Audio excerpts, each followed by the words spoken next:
కాంగ్రెస్ ప్రభుత్వ వైఫల్యం వల్లే భాగ్యనగరానికి వరదలు వచ్చాయన్నారు బీజేపీ ఎంపీ రఘునందన్ రావు. 12 గేట్లు 4 ఫీట్లు ఎత్తితేనే ఇంత వరదలు వస్తే ఇంకా పైకెత్తితే పరిస్థితి ఏంటని ప్రశ్నించారు. రోడ్ల ఆక్రమణ చేసి అక్రమంగా భవనాలు నిర్మిస్తున్నారన్నారు. హైడ్రా పేరుతో పేదల ఇల్లు కూలగొడుతున్న హైడ్రా అక్రమ నిర్మాణాలను ఎందుకు ఆపట్లేదని ఫైర్ అయ్యారు. నీళ్లు మొత్తం ఇది ఒక వైపు నుంచి చూస్తే అన్న, రెండో వైపు నుంచి చూస్తే ఏరియల్ వ్యూ మీకు కనబడుతుంది. ఈ బంగ్లా చుట్టూ నీళ్లే ఉన్నాయి, అన్ని దిశలో నీళ్లే ఉన్నాయి. ఈ బంగ్లాకి పూర్తిగా FTL లో కట్టేస్తా ఉన్నారు. మా మీడియా మిత్రులకు విజ్ఞప్తి, ఒక్కసారి మా ఇంటికి వచ్చి ఈ ప్రాంతాన్ని సందర్శించేందుకు పండుగ తెల్లారు రావాల్సింది కోరుతా ఉన్నా. ఇక్కడ బేసికల్ గా కొన్ని ప్రశ్నలు వస్తా ఉన్నాయి. టీఆర్ఎస్ పర్మిషన్ ఇచ్చింది, మీరు వచ్చి ఆపేసి మళ్ళీ మీరు ఎందుకు అనుమతులు క్లియర్ చేసిర్రు? ఏ మంత్రి క్లియర్ చేసిండు? లేదా ముఖ్యమంత్రి గారు క్లియర్ చేసిరా?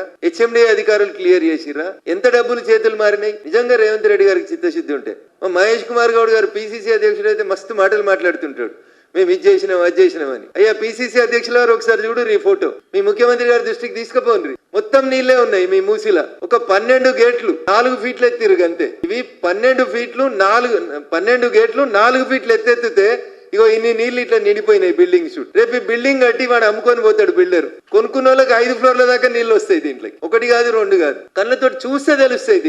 దీని ఏదో పెద్దగా సైంటిస్టులు వచ్చి రెవెన్యూ వాళ్ళు వచ్చి ఏదో చేయాల్సినటువంటి అవసరం లేదు. మీరు అక్కడికి వచ్చి నిల్చుంటే రింగ్ రోడ్ మీద నార్సింగి పోలీస్ స్టేషన్ కి ఎదురుగా నిల్చొని పోలీస్ స్టేషన్ కి అపోజిట్ సైడ్ చూస్తే మీకు ఇంత స్పష్టంగా కనబడుతుంటాయి. రింగ్ రోడ్ కి ముఖ్యమంత్రి గారు బహుశా బిజీగా ఉంటారేమో అని ముఖ్యమంత్రి గారికి బహిరంగ లేఖని ఈ ఫోటోలన్నీ అటాచ్ చేసి పంపిద్దాం అనుకుంటారు. ఒక copy Hydraa commissioner Ranganath sir కూడా పంపిస్తాను.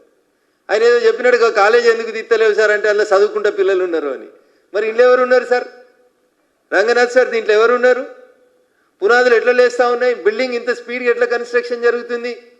HMDA మాట్లాడేది, హైడ్రా మాట్లాడేది, PCC అధ్యక్షుడు మహేష్ కుమార్ గౌడ్ మాట్లాడాడు, ముఖ్యమంత్రి గారు మాట్లాడారు, మున్సిపల్ మంత్రి ఎవరో మీకు అందరికీ తెలుసు. ఎవరి ప్రమేయంతో నడుస్తా ఉన్నాయి? నెంబర్ 2 మంత్రియా, నెంబర్ 3 మంత్రియా?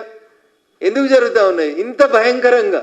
అన్ని దిక్కుల జనరల్ గా HMDA నిబంధనల ప్రకారం ఏదైనా ఒక ప్రాపర్టీ మీద కోర్టుల కేసున్నా, పోలీస్ స్టేషన్ల కేసులున్నా, ఎలాంటి అభ్యంతరాలు వచ్చినా ఆ నిర్మాణాలకి అనుమతిని రద్దు చేస్తుంది HMDA. రేవంత్ రెడ్డి గారు కాంగ్రెస్ ప్రభుత్వం ఈ రాష్ట్రంలో అధికారంలోకి వచ్చిన తర్వాత అప్పటి పురపాలక శాఖ మంత్రి KTR గారు అనుమతులు ఇచ్చిండ్రు. దీని వెనకాల పెద్ద వ్యవహారం నడిచింది, కుంభకోణం నడిచింది. కాబట్టి ఈ ఆదిత్య వింటేజ్ అనేటువంటి కన్స్ట్రక్షన్స్ ని ఆపేస్తున్నామని చెప్పి శ్రీ ఆదిత్య వింటేజ్ ప్రాజెక్టుని మేము నిర్మాణం నిలిపేస్తా ఉన్నామని పోలీసు వాళ్ళతోటి అది ఛార్జ్ షీట్ అన్ని వేయించినారు కోర్టులో.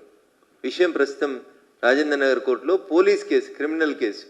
HMDAలో లేదా బఫర్ జోన్ లో FTL లో కన్స్ట్రక్షన్ జరుగుతుందని చెప్పి ఒక కంప్లైంట్ ఇచ్చి. ఇంకా దారుణం ఏంటంటే రింగ్ రోడ్ నార్సింగ్ ఎగ్జిట్ దగ్గర అటువైపు ఇటువైపు అన్ని సర్వీస్ రోడ్లు ఉంటాయి. కానీ ఈ సంస్థ చేపట్టినటువంటి నిర్మాణాలను చూస్తే మిమ్మల్ని అందరినీ ఫిజికల్ గా రమ్మని కూడా పండుగ తెల్లారు రమ్మని ఆహ్వానిస్తా ఉన్నా. ఒకసారి చూద్దాం. మనం అంతటా సర్వీస్ రోడ్లు ఉంటాయి, కానీ ఈ ప్రాజెక్ట్ కడుతుంటే సర్వీస్ రోడే కట్టలేదు. సర్వీస్ రోడ్ తీసేసినారు. ఇక్కడ సర్వీస్ రోడ్ తీసేసి మరీ నిర్మాణాలు జరుగుతున్నాయి. ఎన్నో పల్లెటూరులో జరుగుతలేవు ఈ నిర్మాణాలు. హ్యాపెనింగ్ సిటీ హైదరాబాద్ లో happening area Gachibowli financial district Narsingi ఏరియాలో ఒక కంపెనీ నిబంధనలకు వ్యతిరేకంగా TRS ప్రభుత్వం అనుమతిస్తుంది. TRS ప్రభుత్వం అనుమతి ఇచ్చిన తర్వాత HMDA అధికారులు కంప్లైంట్ ఇస్తారు. దానికి సంబంధించి 1006/2023 నార్సింగ్ పోలీస్ స్టేషన్ లో కేసు నమోదవుతుంది. కాంగ్రెస్ ప్రభుత్వం అధికారంలోకి వచ్చినాక, రేవంత్ రెడ్డి గారు అధికారంలోకి వచ్చినాక ఆ నిర్మాణాన్ని ఆపేస్తారు. ఇవాళ మళ్ళీ నిర్మాణానికి అనుమతులు వచ్చినాయి అని చెప్పి మళ్ళీ నిర్మాణం కొనసాగిస్తారు. జనరల్ గా బఫర్ జోన్ ఉంటే ఎక్కడ కూడా మట్టి పోయొద్దు, ఎత్తు లేపొద్దు. బఫర్ జోన్ ని